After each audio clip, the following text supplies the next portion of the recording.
नमस्कार। आज हम 16 बार श्री सूक्त पाठ करेंगे। श्री का मतलब है धन, समृद्धि, ऐश्वर्य, संपन्नता। ये सब पाने के लिए हमें महालक्ष्मी का 16 बार श्री सूक्त का पाठ करना है। ये श्री सूक्त ऋग्वेद से पाया गया है और इसकी पाठ करने की विधि है। इसमें जो पहले 16 ऋचाएँ हैं उसका 16 बार हमें पाठ करना है और आखिरी में जो इसकी फलश्रुति है वो सबसे आखिरी 16वें पाठ में हमें बोलनी है। ये 16 बार श्री सूक्त का पाठ करने से मनुष्य 7 जन्मों तक निर्धन नहीं बनता। इसका इतना पावरफुल महत्व है। ये 16 बार श्री सूक्त हम हर शुक्रवार को कर सकते हैं या इतना भी नहीं हो सका तो हर पूर्णिमा के दिन जरूर करें। और विशेष करके कार्तिक महीने में इसका तो बहुत ही बड़ा महत्व है। कार्तिक महीने में ज़्यादा से ज़्यादा हर शुक्रवार को 16 बार श्री सूक्त का पाठ जरूर करें। तो फिर चले हम 16 बार श्री सूक्त का पाठ करते हैं। हरि ओम हिरण्यवर्णां हरिणीं सुवर्णरजतश्रजां चन्द्रां हिरण्मयीं लक्ष्मीं जातवेदो म आवह ताम आवह जातवेदो लक्ष्मीमनपगामिनीं यस्यां हिरण्यं विन्देयं गामश्वं पुरुषानहम् अश्वपूर्वां रथमध्यां हस्तिनादप्रबोधिनीं श्रियं देवीमुपव्यये श्रीर्मार्देवीजुषतां कंसोस्मितां हिरण्यप्राकाराम् आर्द्रां ज्वलन्तीं तृप्तां तर्पयन्तीं पद्मे स्थितां पद्मवर्णां तामिहोपव्यये श्रियं चन्द्रां प्रभासां यशसा ज्वलन्तीं श्रियं लोके देवजुष्टामुदाराम् तां पद्मिनीमीं शरणमहं प्रपद्ये अलक्ष्मीर्मे नश्यतां त्वां वृणे आदित्यवर्णे तपसोऽधिजातो वनस्पतिस्तव वृक्षोऽथ बिल्वः तस्य फलानि तपसानुदन्तु मायान्तरायाश्च बाह्या अलक्ष्मीः उपैतु मां देवसखः कीर्तिश्च मनिना सह प्रादुर्भूतो सुराष्ट्रेऽस्मिन् कीर्तिं वृद्धिं ददातु मे क्षुत्पिपासामलां ज्येष्ठाम् अलक्ष्मीन्नाशयाम्यहम् अभूतिं समृद्धिं च सर्वानिर्नुद मे गृहात् गन्धद्वारां दुराधर्षां नित्यपुष्टां करीषिणीम् ईश्वरीं सर्वभूतानां तामिहोपव्यये श्रियं मनसः काममाकूतिं वाचः सत्यमशीमहि पशूनां रूपमन्यस्य मयि श्रेष्ठयतां यशः कर्दमेन प्रजाभूता मयि सम्भव कर्दम श्रियं वासय मे कुले मातरं पद्ममालिनीम् आपसृजन्तु स्निग्धानि चिक्लीतवसमे गृहे निच देवीं मातरं श्रियं वासय मे कुले आर्द्रां पुष्करिणीं पुष्टिं पिङ्गलां पद्ममालिनीं चन्द्रां हिरण्मयीं लक्ष्मीं जातवेदो म आवह आर्द्रां यः करिणीं यष्टिं सुवर्णां हेममालिनीं सूर्यां हिरण्मयीं लक्ष्मीं जातवेदो म आवह ताम् आवह जातवेदो लक्ष्मीमनपगामिनीं यस्यां हिरण्यं प्रभूतं गावो दास्योश्वानविन्देयं पुरुषानहम् यः शुचिः प्रयतो भूत्वा जुहुयादाज्जमन्वहम् सूक्तं पञ्चदशर्चञ्च श्रीकामः सततं जपेत्। हरिः ॐ हिरण्यवर्णां हरिणीं सुवर्णरजतश्रजां चन्द्रां हिरण्मयीं लक्ष्मीं जातवेदो म आवह ताम् आवह जातवेदो लक्ष्मीमनपगामिनीं यस्यां हिरण्यं विन्देयं गामश्वं पुरुषानहम् अश्वपूर्वां रथमध्यां हस्तिनादप्रबोधिनीं श्रियं देवीमुपव्यये श्रीर्मार्देवीज्जुषताम् कंसोऽस्मितां हिरण्यप्राकाराम् आर्द्रां ज्वलन्तीं तृप्तां तर्पयन्तीं पद्मे स्थितां पद्मवर्णां तामिहोपव्यये श्रियम् चन्द्रां प्रभासां यशसा ज्वलन्तीं श्रियं लोके देवजुष्टामुदाराम् तां पद्मिनीमीं शरणमहं प्रपद्ये अलक्ष्मीर्मे नश्यतां त्वां वृणे आदित्यवर्णे तपसोऽधिजातो वनस्पतिस्तव वृक्षोऽथ बिल्वः तस्य फलानि तपसानुदन्तु मायान्तरायाश्च बाह्या अलक्ष्मीः उपैतु मां देवसखः कीर्तिश्च मनिना सह प्रादुर्भूतो सुराष्ट्रेऽस्मिन् कीर्तिं वृद्धिं ददातु मे क्षुत्पिपासामलां ज्येष्ठाम् अलक्ष्मीं नाशयाम्यहम् अभूतिं समृद्धिं च सर्वानिर्नुद मे गृहात् गन्धद्वारां दुराधर्षां नित्यपुष्टां करीषिणीम् ईश्वरीं सर्वभूतानां तामिहोपव्यये श्रियम् मनसः काममाकूतिं वाचः सत्यमशीमहि पशूनां रूपमन्यस्य मयि श्रेष्ठयतां यशः कर्दमेन प्रजाभूता मयि सम्भव कर्दम श्रियं वासय मे कुले मातरं पद्ममालिनीम् आपसृजन्तु स्निग्धानि चिक्लीतवस मे गृहे निचदेवीं मातरं श्रियं वासय मे कुले आर्द्रां पुष्करिणीं पुष्टिं पिङ्गलां पद्ममालिनीं चन्द्रां हिरण्मयीं लक्ष्मीं जातवेदो म आवह आर्द्रां यः करिणीं यष्टिं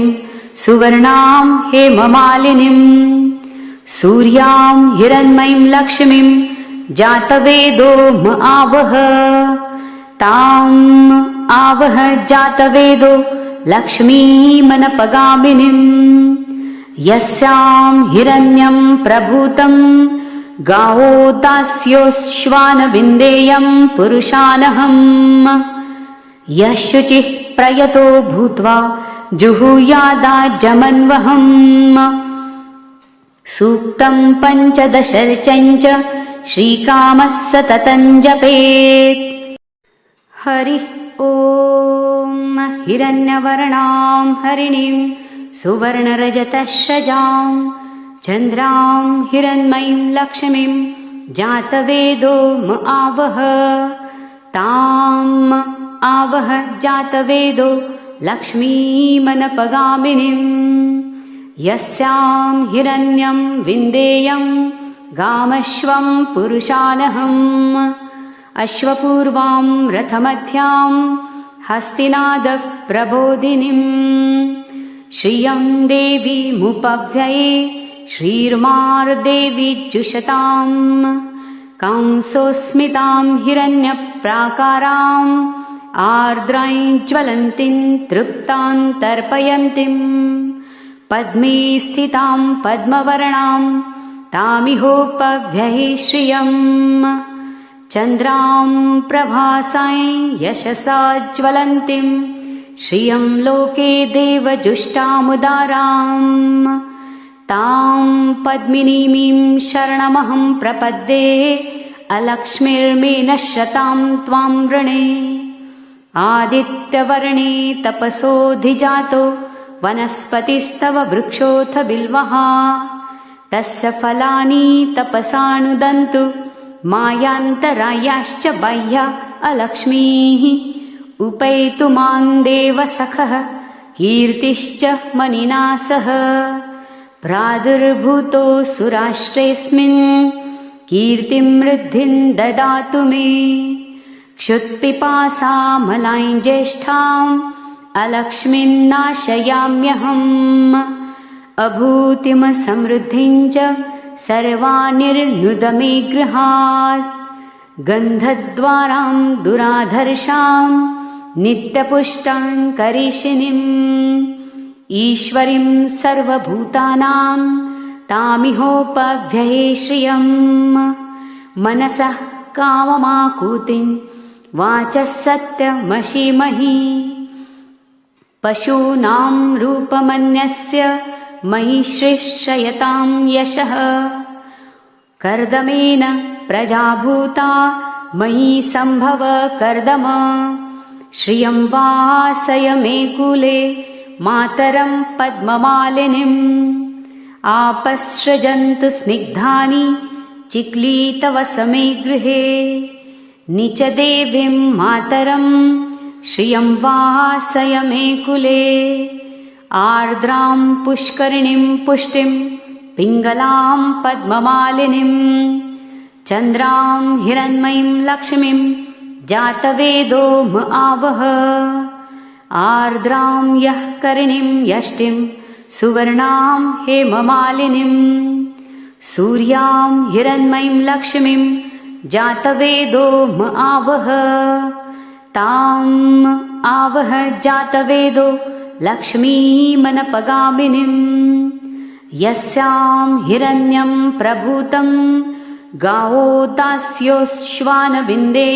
पुरुषानहम् यः शुचिः प्रयतो भूत्वा जुहुयादाज्जमन्वहम् सूक्तं पञ्चदशर्चञ्च श्रीकामः सततं जपेत्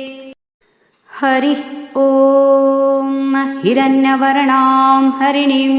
सुवर्णरजतश्रजां चन्द्रां हिरण्मयीं लक्ष्मीं जातवेदो म आवह ताम् आवह जातवेदो लक्ष्मीमनपगामिनीम् यस्यां हिरण्यं विन्देयं गामश्वं पुरुषानहम् अश्वपूर्वां रथमध्यां हस्तिनादप्रबोधिनीम् श्रियं देवीमुपव्यये श्रीर्मार्देवीजुषताम् कंसोस्मितां हिरण्यप्राकाराम् आर्द्रां ज्वलन्तीं तृप्तां तर्पयन्तीं पद्मे स्थितां पद्मवर्णां तामिहोपव्यये श्रियम् चन्द्रां प्रभासां यशसा ज्वलन्तीं श्रियं लोके देवजुष्टामुदाराम् तां पद्मिनीमीं शरणमहं प्रपद्ये अलक्ष्मीर्मेनश्यतां त्वां वृणे आदित्यवर्णे तपसोऽधिजातो वनस्पतिस्तव वृक्षोऽथ बिल्वः तस्य फलानि तपसानुदन्तु मायान्तरायाश्च बाह्या अलक्ष्मीः उपैतु मां देवसखः कीर्तिश्च मनिना सह प्रादुर्भूतो सुराष्ट्रेऽस्मिन् कीर्तिं वृद्धिं ददातु मे क्षुत्पिपासामलां ज्येष्ठाम् अलक्ष्मीन्नाशयाम्यहम् अभूतिमसमृद्धिं च सर्वानिर्नुद मे गृहात् गन्धद्वारां दुराधर्षां नित्यपुष्टां करीषिणीम् ईश्वरीं सर्वभूतानां तामिहोपव्यये श्रियम् मनसः काममाकूतिं वाचः सत्यमशीमहि पशूनां रूपमन्यस्य मयि श्रेष्ठयतां यशः कर्दमेन प्रजाभूता मयि सम्भव कर्दम श्रियं वासय मे कुले मातरं पद्ममालिनीम् आपसृजन्तु स्निग्धानि चिक्लीतवस मे गृहे नीच देवीं मातरं श्रियं वासय मे कुले आर्द्रां पुष्करिणीं पुष्टिं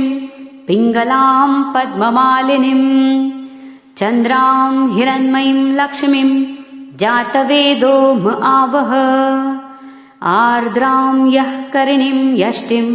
सुवर्णां हेममालिनीं सूर्यां हिरण्मयीं लक्ष्मीं जातवेदो म आवह ताम् आवह जातवेदो लक्ष्मीमनपगामिनीं यस्यां हिरण्यं प्रभूतं गावो दास्योश्वानविन्देयं पुरुषानहम् यः शुचिः प्रयतो भूत्वा जुहुयादाज्जमन्वहम् सूक्तं पञ्चदशर्चञ्च श्रीकामः सततं जपेत् हरिः ॐ हिरण्यवर्णां हरिणीं सुवर्णरजतश्रजां चन्द्रां हिरण्मयीं लक्ष्मीं जातवेदो म आवह ताम् आवह जातवेदो लक्ष्मीमनपगामिनीं यस्यां हिरण्यं विन्देयं गामश्वं पुरुषानहम् अश्वपूर्वां रथमध्यां हस्तिनादप्रबोधिनीं श्रियं देवीमुपव्यये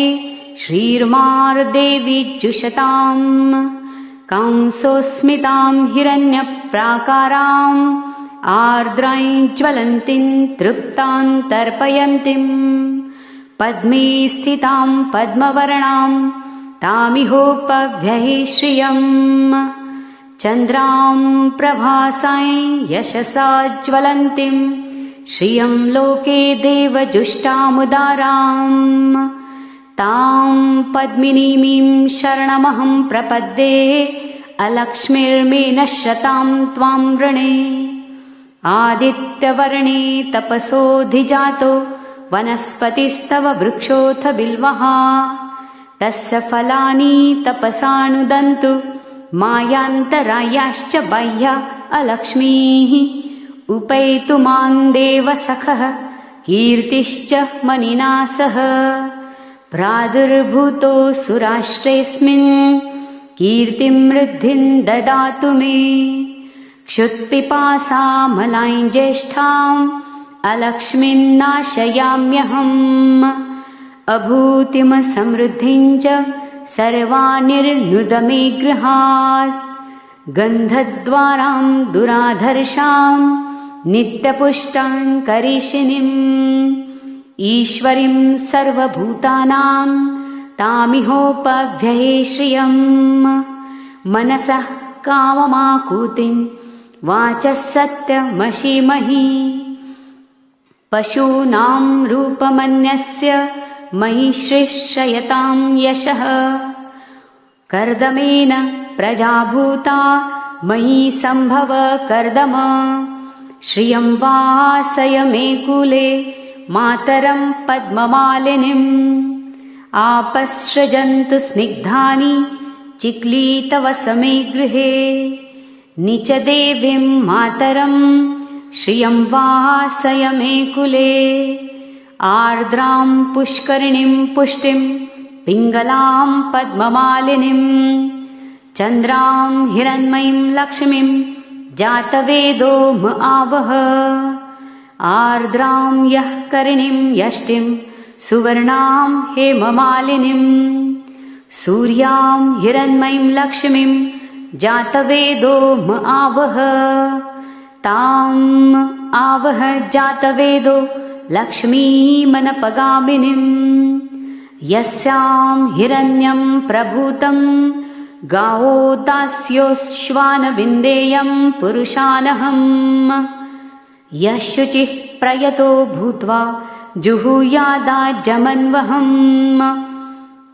सूक्तं पञ्चदशर्चञ्च श्रीकामः सततं जपेत्।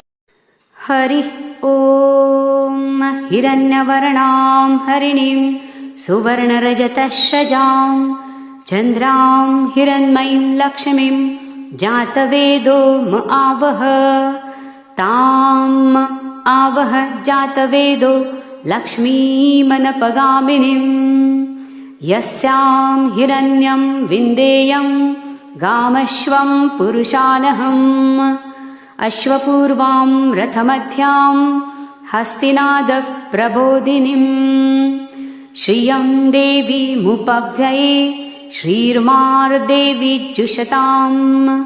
कंसोऽस्मितां हिरण्यप्राकाराम् आर्द्रां ज्वलन्तीं तृप्तां तर्पयन्तीं। पद्मे स्थितां पद्मवर्णां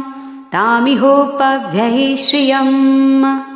चन्द्रां प्रभासां यशसा ज्वलन्तीं श्रियं लोके देवजुष्टामुदाराम्। तां पद्मिनीमीं शरणमहं प्रपद्ये अलक्ष्मीर्मे नश्यतां त्वां वृणे। आदित्यवर्णे तपसोऽधिजातो वनस्पतिस्तव वृक्षोऽथ बिल्वः। तस्य फलानि तपसानुदन्तु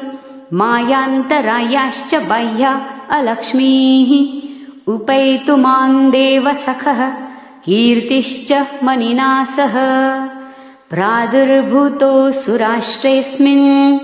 कीर्तिं वृद्धिं ददातु मे। क्षुत्पिपासामलां ज्येष्ठाम् अलक्ष्मीन्नाशयाम्यहम्।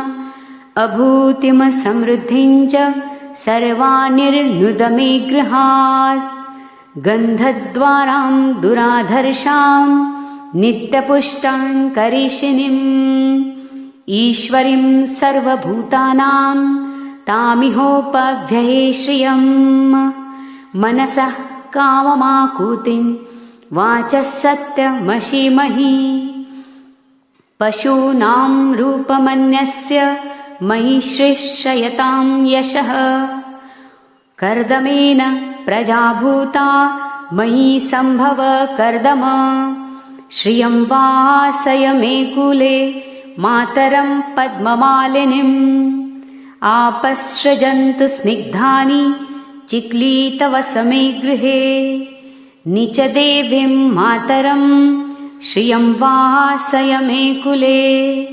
आर्द्रां पुष्करिणीं पुष्टिं पिङ्गलां पद्ममालिनीम्।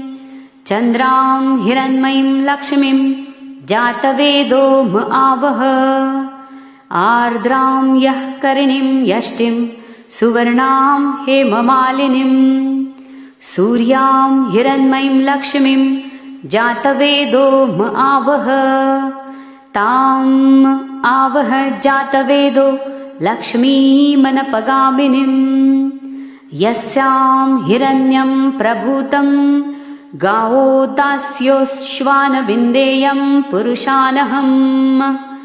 यः शुचिः प्रयतो भूत्वा जुहुयादाज्जमन्वहम्। सूक्तं पञ्चदशर्चञ्च श्रीकामः सततं जपेत्। हरिः ॐ। हिरण्यवर्णां हरिणीं सुवर्णरजतश्रजां चन्द्रां हिरण्मयीं लक्ष्मीं जातवेदो म आवह। ताम् आवह जातवेदो लक्ष्मीमनपगामिनीम्। यस्यां हिरण्यं विन्देयं गामश्वं पुरुषानहम्। अश्वपूर्वां रथमध्यां हस्तिनादप्रबोधिनीम्। श्रियं देवीमुपव्यये श्रीर्मार्देवीज्जुषताम्। कंसोऽस्मितां हिरण्यप्राकाराम् आर्द्रां ज्वलन्तीं तृप्तां तर्पयन्तीं। पद्मे स्थितां पद्मवर्णां तामिहोपव्यये श्रियम्। चन्द्रां प्रभासां यशसा ज्वलन्तीं श्रियं लोके देवजुष्टामुदाराम्। तां पद्मिनीमीं शरणमहं प्रपद्ये अलक्ष्मीर्मे नश्यतां त्वां वृणे आदित्यवर्णे तपसोऽधिजातो वनस्पतिस्तव वृक्षोऽथ बिल्वः तस्य फलानि तपसानुदन्तु मायान्तरायाश्च बाह्या अलक्ष्मीः उपैतु मां देवसखः कीर्तिश्च मनिना सह प्रादुर्भूतो सुराष्ट्रेऽस्मिन् कीर्तिं वृद्धिं ददातु मे क्षुत्पिपासामलां ज्येष्ठाम् अलक्ष्मीन्नाशयाम्यहम् अभूतिमसमृद्धिं च सर्वानिर्नुद मे गृहात् गन्धद्वारां दुराधर्षां नित्यपुष्टां करीषिणीम् ईश्वरीं सर्वभूतानां तामिहोपव्यये श्रियम् मनसः काममाकूतिं वाचः सत्यमशीमहि पशूनां रूपमन्यस्य मयि श्रेष्ठयतां यशः कर्दमेन प्रजाभूता मयि सम्भव कर्दम श्रियं वासय मे कुले मातरं पद्ममालिनीम् आपसृजन्तु स्निग्धानि चिक्लीतवस मे गृहे निचदेवीं मातरं श्रियं वासय मे कुले आर्द्रां पुष्करिणीं पुष्टिं पिङ्गलां पद्ममालिनीं चन्द्रां हिरण्मयीं लक्ष्मीं जातवेदो म आवह आर्द्रां यः करिणीं यष्टिं सुवर्णां हेममालिनीं सूर्यां हिरण्मयीं लक्ष्मीं जातवेदो म आवह ताम् आवह जातवेदो लक्ष्मीमनपगामिनीं यस्यां हिरण्यं प्रभूतं गावो दास्योश्वानविन्देयं पुरुषानहम् यः शुचिः प्रयतो भूत्वा जुहुयादाजमन्वहम् सूक्तं पञ्चदशर्चञ्च श्रीकामः सततं जपेत् हरिः ॐ हिरण्यवर्णां हरिणीं सुवर्णरजतश्रजां चन्द्रां हिरण्मयीं लक्ष्मीं जातवेदो म आवह ताम् आवह जातवेदो लक्ष्मीमनपगामिनीं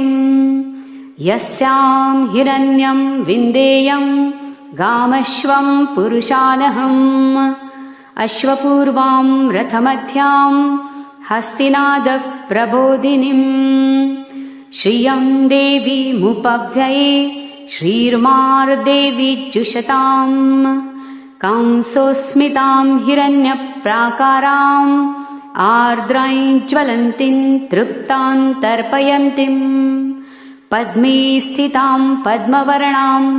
तामिहोपव्यये श्रियम् चन्द्रां प्रभासां यशसा ज्वलन्तीं श्रियं लोके देवजुष्टामुदाराम् तां पद्मिनीमीं शरणमहं प्रपद्ये अलक्ष्मीर्मे नश्यतां त्वां वृणे आदित्यवर्णे तपसोऽधिजातो वनस्पतिस्तव वृक्षोऽथ बिल्वः तस्य फलानि तपसानुदन्तु मायान्तरायाश्च बाह्या अलक्ष्मीः उपैतु मां देवसखः कीर्तिश्च मनिना सह प्रादुर्भूतो सुराष्ट्रेऽस्मिन् कीर्तिं वृद्धिं ददातु मे क्षुत्पिपासामलां ज्येष्ठाम् अलक्ष्मीन्नाशयाम्यहम् अभूतिमसमृद्धिं च सर्वानिर्नुद मे गृहात् गन्धद्वारां दुराधर्षां नित्यपुष्टां करीषिणीम् ईश्वरीं सर्वभूतानां तामिहोपव्यये श्रियम् मनसः काममाकूतिं वाचः सत्यमशीमहि पशूनां रूपमन्यस्य मयि श्रीश्रयतां यशः कर्दमेन प्रजाभूता मयि सम्भव कर्दम श्रियं वासय मे कुले मातरं पद्ममालिनीम् आपसृजन्तु स्निग्धानि चिक्लीतवसमे गृहे निच देवीं मातरं श्रियं वासय मे कुले आर्द्रां पुष्करिणीं पुष्टिं पिङ्गलां पद्ममालिनीं चन्द्रां हिरण्मयीं लक्ष्मीं जातवेदो म आवह आर्द्रां यः करिणीं यष्टिं सुवर्णां हेममालिनीं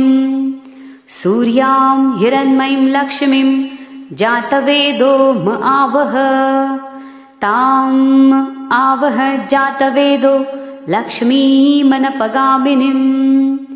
यस्यां हिरण्यं प्रभूतं गावो दास्योश्वानविन्देयं पुरुषानहम् यः शुचिः प्रयतो भूत्वा जुहुयादाज्जमन्वहम् सूक्तं पञ्चदशर्चञ्च श्रीकामः सततं जपेत् हरिः ॐ हिरण्यवर्णां हरिणीं सुवर्णरजतश्रजां चन्द्रां हिरण्मयीं लक्ष्मीं जातवेदो म आवह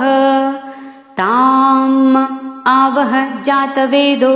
लक्ष्मीमनपगामिनीं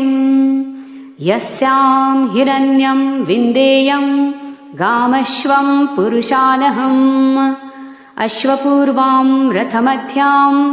हस्तिनादप्रबोधिनीं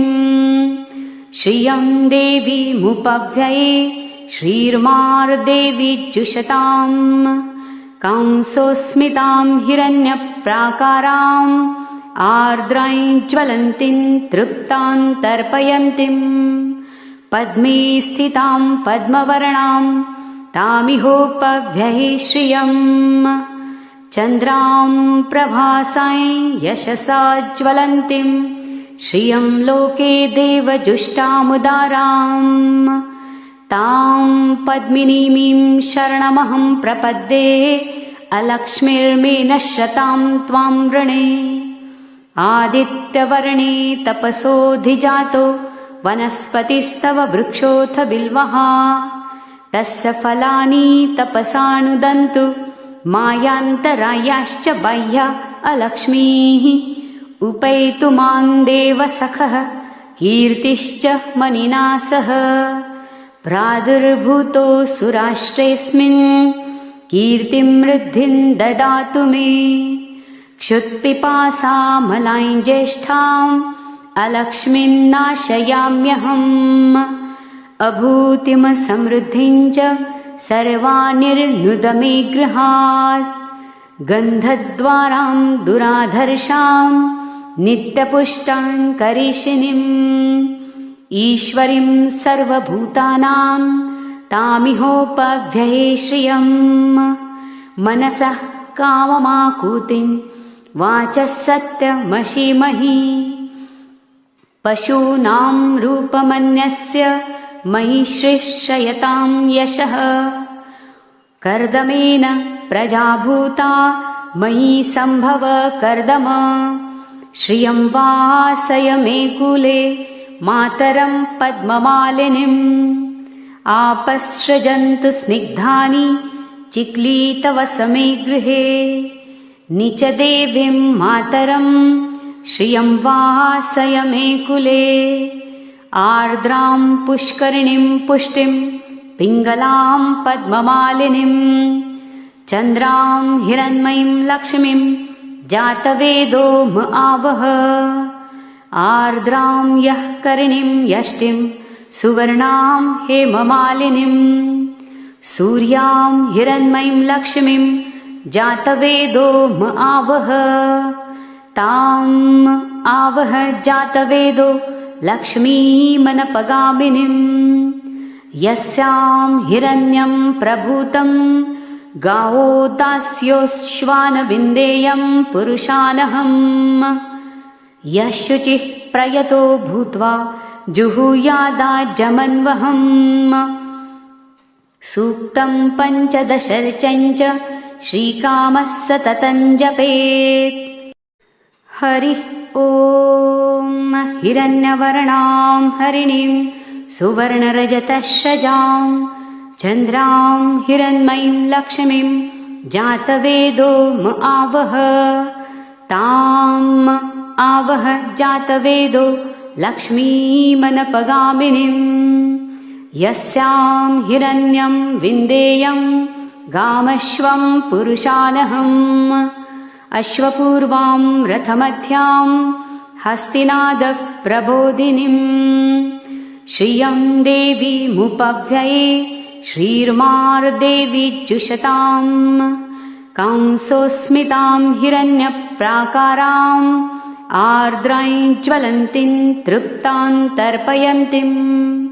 पद्मे स्थितां पद्मवर्णां तामिहोपव्यये श्रियम्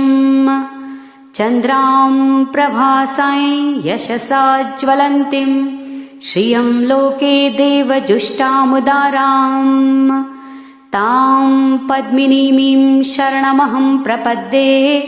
अलक्ष्मीर्मे नश्यतां त्वां वृणे आदित्यवर्णे तपसोऽधिजातो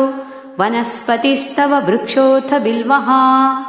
तस्य फलानि तपसानुदन्तु मायान्तरायाश्च बाह्या अलक्ष्मीः उपैतु मां देवसखः कीर्तिश्च मनिना सह प्रादुर्भूतोऽसुराष्ट्रेऽस्मिन् कीर्तिं वृद्धिं ददातु मे क्षुत्पिपासामलां ज्येष्ठाम् अलक्ष्मीं नाशयाम्यहम् अभूतिमसमृद्धिं च सर्वानिर्नुद मे गृहात् गन्धद्वारां दुराधर्षां नित्यपुष्टां करीषिणीम् ईश्वरीं सर्वभूतानां तामिहोपव्यये श्रियम् मनसः काममाकूतिं वाचः सत्यमशीमहि पशूनां रूपमन्यस्य मयि श्रेष्ठयतां यशः कर्दमेन प्रजाभूता मयि सम्भव कर्दम श्रियं वासय मे कुले मातरं पद्ममालिनीम् आपसृजन्तु स्निग्धानि चिक्लीतवसमे गृहे निचदेवीं मातरं श्रियं वासय मे कुले आर्द्रां पुष्करिणीं पुष्टिं पिङ्गलां पद्ममालिनीं चन्द्रां हिरण्मयीं लक्ष्मीं जातवेदो म आवह आर्द्रां यः करिणीं यष्टिं सुवर्णां हेममालिनीं सूर्यां हिरण्मयीं लक्ष्मीं जातवेदो म आवह ताम् आवह जातवेदो लक्ष्मीमनपगामिनीं यस्यां हिरण्यं प्रभूतं गावो दास्योऽश्वानविन्देयं पुरुषानहम् यः शुचिः प्रयतो भूत्वा जुहुयादाज्जमन्वहम् सूक्तं पञ्चदशर्चञ्च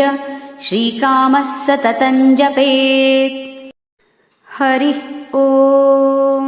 हिरण्यवर्णां हरिणीं सुवर्णरजतश्रजां चन्द्रां हिरण्मयीं लक्ष्मीं जातवेदो म आवह ताम् आवह जातवेदो लक्ष्मीमनपगामिनीं यस्यां हिरण्यं विन्देयं गामश्वं पुरुषानहम् अश्वपूर्वां रथमध्यां हस्तिनादप्रबोधिनीं श्रियं देवीमुपव्यये श्रीर्मार्देवीज्जुषताम् कंसोऽस्मितां हिरण्यप्राकाराम् आर्द्रां ज्वलन्तीं तृप्तां तर्पयन्तीं पद्मे स्थितां पद्मवर्णां तामिहोपव्यये श्रियम् चन्द्रां प्रभासां यशसा ज्वलन्तीं श्रियं लोके देवजुष्टामुदाराम्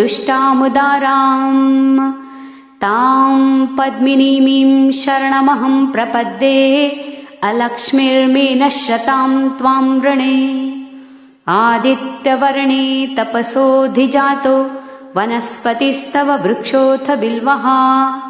तस्य फलानि तपसानुदन्तु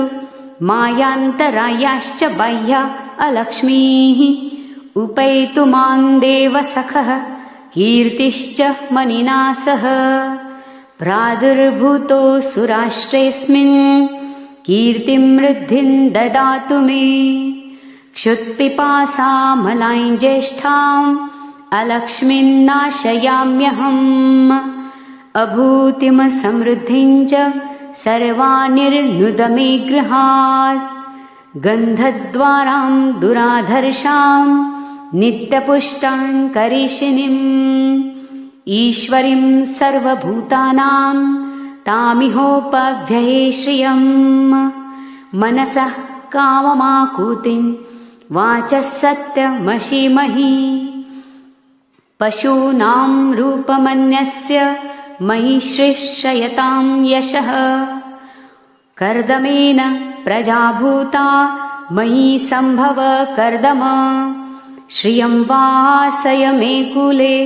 मातरं पद्ममालिनीम् आपसृजन्तु स्निग्धानि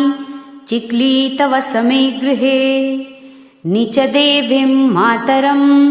श्रियं वासय मे कुले आर्द्रां पुष्करिणीं पुष्टिं पिङ्गलां पद्ममालिनीं चन्द्रां हिरण्मयीं लक्ष्मीं जातवेदो म आवह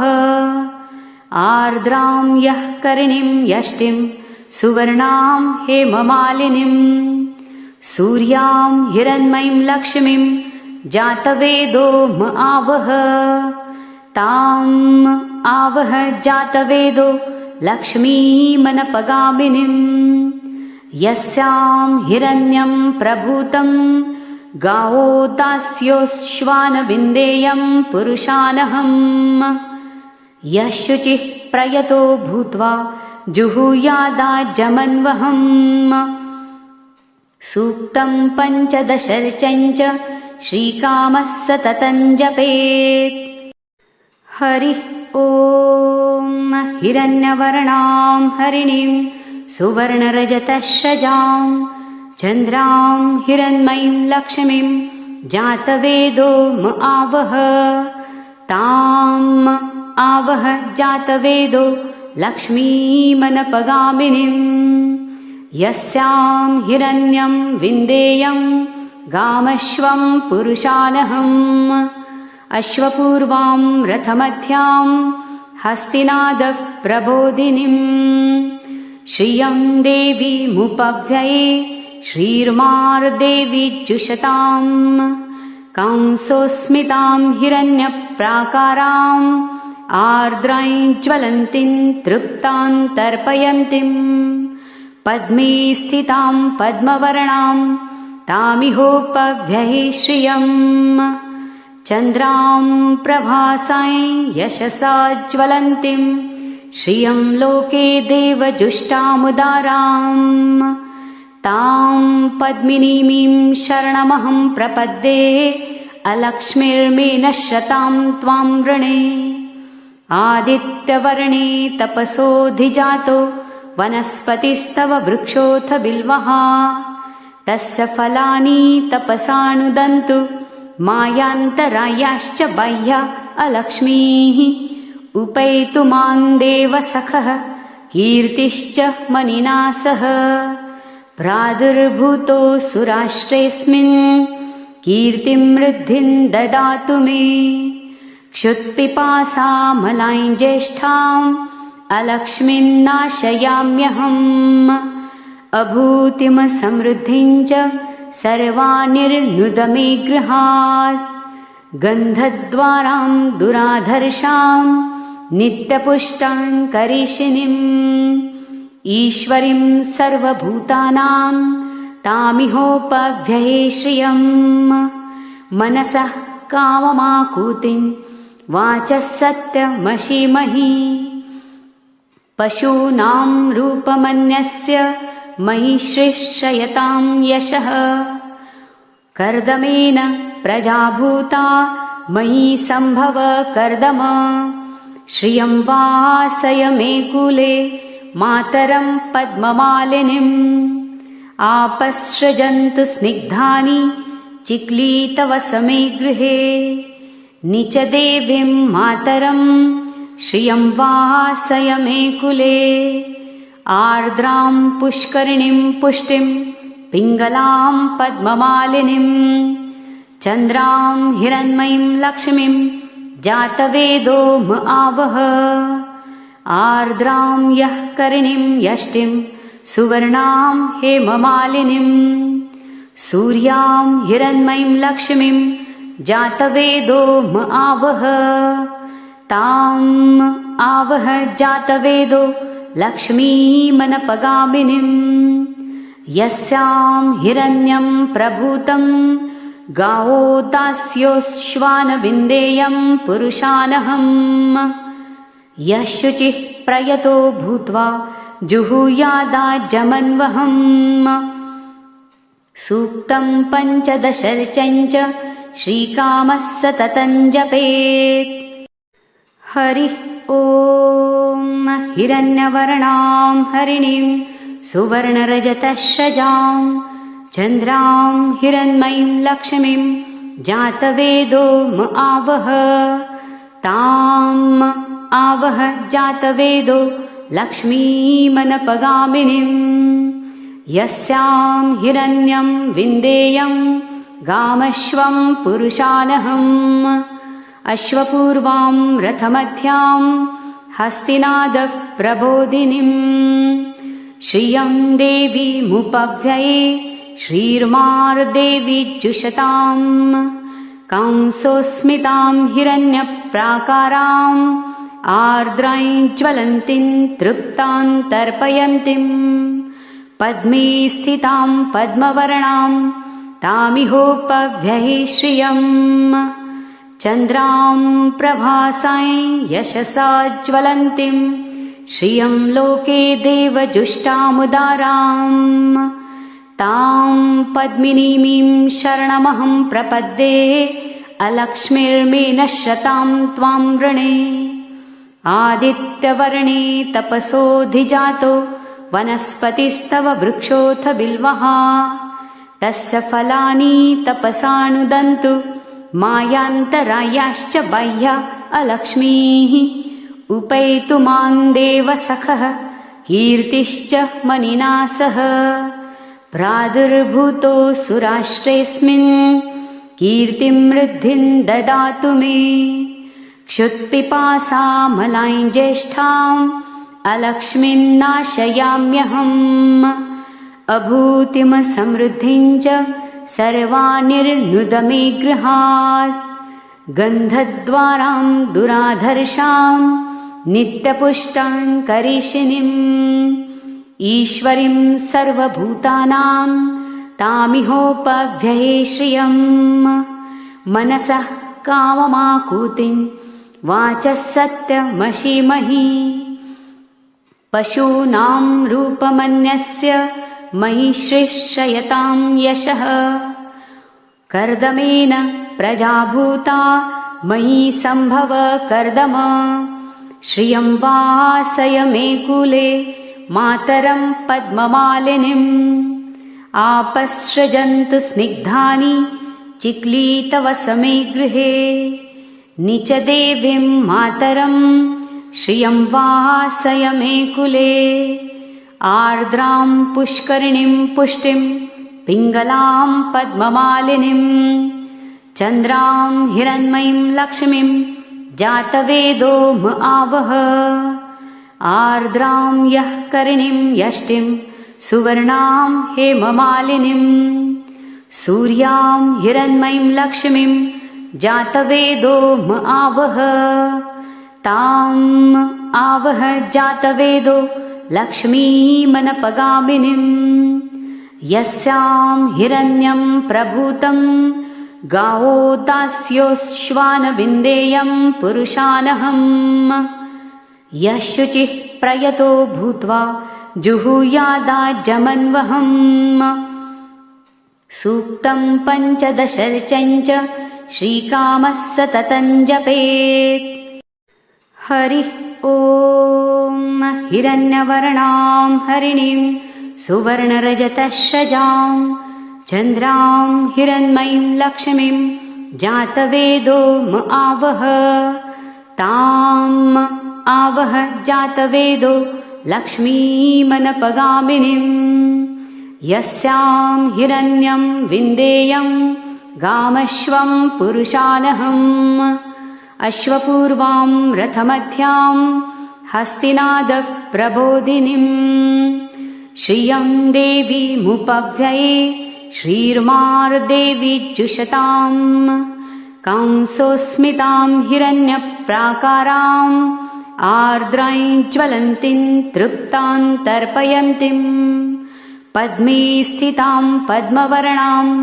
तामिहोपव्यये श्रियम् चन्द्रां प्रभासां यशसा ज्वलन्तीं श्रियं लोके देवजुष्टामुदाराम् तां पद्मिनीमीं शरणमहं प्रपद्ये अलक्ष्मीर्मे नश्यतां त्वां वृणे आदित्यवर्णे तपसोऽधिजातो वनस्पतिस्तव वृक्षोऽथ बिल्वः तस्य फलानि तपसानुदन्तु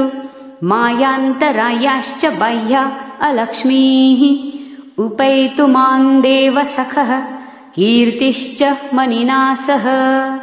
प्रादुर्भूतो सुराष्ट्रेऽस्मिन् कीर्तिं वृद्धिं ददातु मे क्षुत्पिपासामलां ज्येष्ठाम् अलक्ष्मीन्नाशयाम्यहम् अभूतिमसमृद्धिं च सर्वानिर्नुद मे गृहात् गन्धद्वारां दुराधर्षां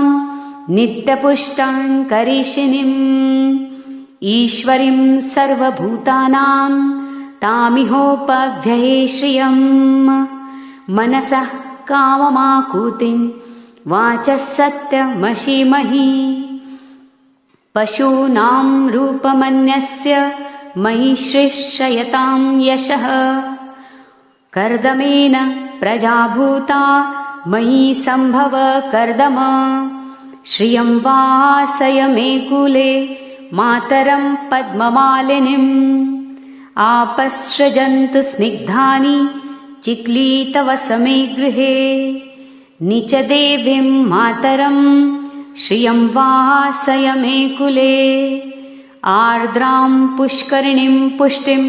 पिङ्गलां पद्ममालिनीं चन्द्रां हिरण्मयीं लक्ष्मीं जातवेदो म आवह आर्द्रां यः करिणीं यष्टिं सुवर्णां हेममालिनीं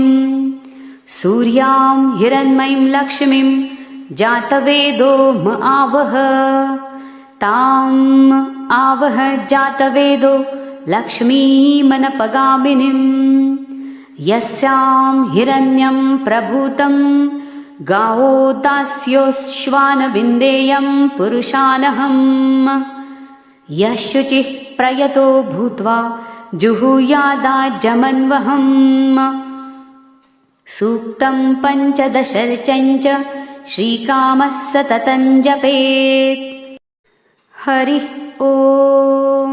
हिरण्यवर्णां हरिणीं सुवर्णरजतश्रजां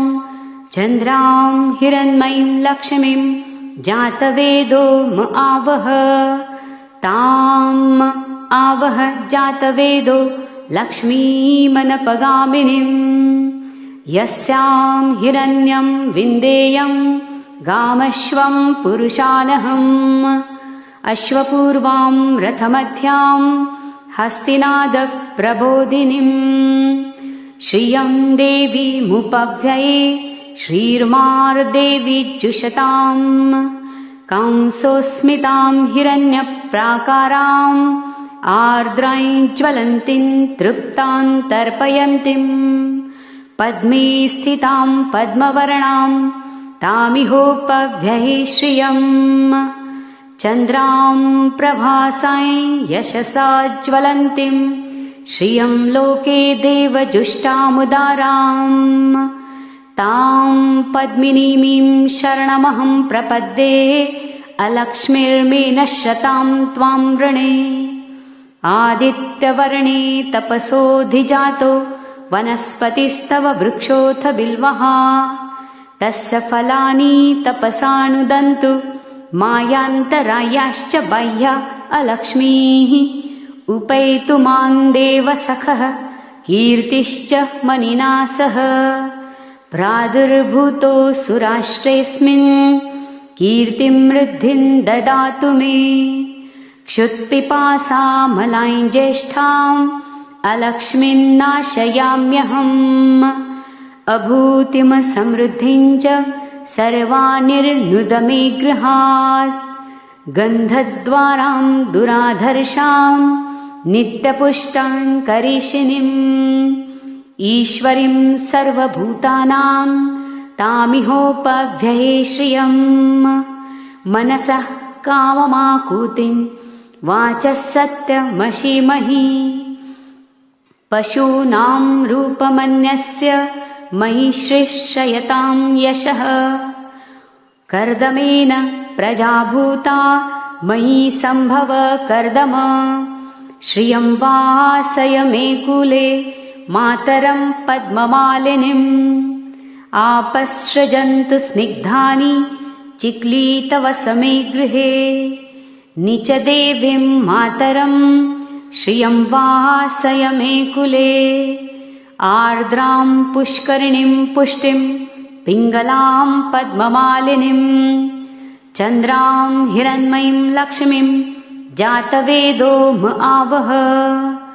आर्द्रां यः करिणीं यष्टिं सुवर्णां हेममालिनीं सूर्यां हिरण्मयीं लक्ष्मीं जातवेदो म आवह ताम् आवह जातवेदो लक्ष्मीमनपगामिनीं यस्यां हिरण्यं प्रभूतं गावो दास्योश्वानविन्देयं पुरुषानहम् यः शुचिः प्रयतो भूत्वा जुहुयादाज्जमन्वहम् सूक्तं पञ्चदशर्चञ्च श्रीकामः सततं जपेत् हरिः ॐ हिरण्यवर्णां हरिणीं सुवर्णरजतश्रजां चन्द्रां हिरण्मयीं लक्ष्मीं जातवेदो म आवह ताम् आवह जातवेदो लक्ष्मीमनपगामिनीं यस्यां हिरण्यं विन्देयं गामश्वं पुरुषानहम् अश्वपूर्वां रथमध्यां हस्तिनादप्रबोधिनीं श्रियं देवीमुपव्यये श्रीर्मार्देवीजुषतां कंसोऽस्मितां हिरण्यप्राकाराम् आर्द्रां ज्वलन्तीं तृप्तां तर्पयन्तीं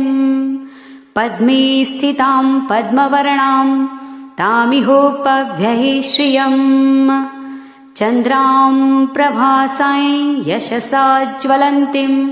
श्रियं लोके देवजुष्टामुदाराम् तां पद्मिनीमीं शरणमहं प्रपद्ये अलक्ष्मीर्मे नश्यतां त्वां वृणे आदित्यवर्णे तपसोऽधिजातो वनस्पतिस्तव वृक्षोऽथ बिल्वः तस्य फलानि तपसानुदन्तु मायान्तरायाश्च बाह्या अलक्ष्मीः उपैतु मां देवसखः कीर्तिश्च मनिना सह प्रादुर्भूतोऽसुराष्ट्रेऽस्मिन् कीर्तिं वृद्धिं ददातु मे क्षुत्पिपासामलां ज्येष्ठाम् अलक्ष्मीन्नाशयाम्यहम् अभूतिमसमृद्धिं च सर्वानिर्नुद मे गृहात् गन्धद्वारां दुराधर्षां नित्यपुष्टां करीषिणीम् ईश्वरीं सर्वभूतानां तामिहोपव्यये श्रियं मनसः काममाकूतिं वाचः सत्यमशीमहि पशूनां रूपमन्यस्य मयि श्रेष्ठयतां यशः कर्दमेन प्रजाभूता मयि सम्भव कर्दम श्रियं वासय मे कुले मातरं पद्ममालिनीम् आपसृजन्तु स्निग्धानि चिक्लीतवसमे गृहे निचदेवीं मातरं श्रियं वासय मे कुले आर्द्रां पुष्करिणीं पुष्टिं पिङ्गलां पद्ममालिनीं चन्द्रां हिरण्मयीं लक्ष्मीं जातवेदो म आवह आर्द्रां यः करिणीं यष्टिं सुवर्णां हेममालिनीं सूर्यां हिरण्मयीं लक्ष्मीं जातवेदो म आवह ताम् आवह जातवेदो लक्ष्मीमनपगामिनीं यस्यां हिरण्यं प्रभूतं गावो दास्योश्वानविन्देयं पुरुषानहम् यः शुचिः प्रयतो भूत्वा जुहुयादाजमन्वहम् सूक्तं पञ्चदशर्चञ्च श्रीकामः सततं जपेत् पद्मानने पद्म ऊरु पद्माक्षी पद्मसम्भवे तन्मे भजसि पद्माक्षी येन सौख्यं लभाम्यहम् अश्वदायै गोदायै धनदायै महाधने धनं मे लभतां देवी सर्वकामांश्च देहि मे पद्मानने पद्मविपद्मपत्रे पद्मप्रिये पद्मदलायताक्षी विश्वप्रिये विष्णुमनोनुकूले त्वत्पादपद्मं मयि सन्निधत्स्व पुत्रपौत्रं धनं धान्यं हस्तश्वादिगवेरथं प्रजानां भवसि माता आयुष्मन्तं करोतु मे धनमग्निर्धनं वायुर्धनं सूर्यो धनं वसु धनमीन्द्रो बृहस्पतिर्वरुणं धनमस्तु मे वैनतेय सोमं पिबतु व्रतः सोमं धनस्य सोमिनो मह्यं ददातु सोमिनः न क्रोधो न च मात्सर्यं न लोभो नाशुभामतिः भवन्ति कृतपुण्यानां भक्तानां श्रीसूक्तं जपेत् सरसिजनिलये सरोजहस्ते धवलतरांशुकगन्धमाल्यशोभे भगवति हरिवल्लभे मनोज्ञे त्रिभुवनभूतिकरी प्रसीद मह्यं विष्णुपत्नीं क्षमादेवीं माधवप्रियां लक्ष्मीं प्रियसखीं देवीं नमाम्यच्युतवल्लभाम् ॐ महालक्ष्मी च विद्महे विष्णुपत्नी च धीमहि तन्नो लक्ष्मी प्रचोदयात् श्रीर्वर्चस्वम् आयुष्वम् आरोग्यम् अविधाच्छोभमानं महीयते धान्यं धनं पशुं बहुपुत्रलाभं शतसंवत्सरं दीर्घमायुः ॐ शान्तिः शान्तिः शान्तिः।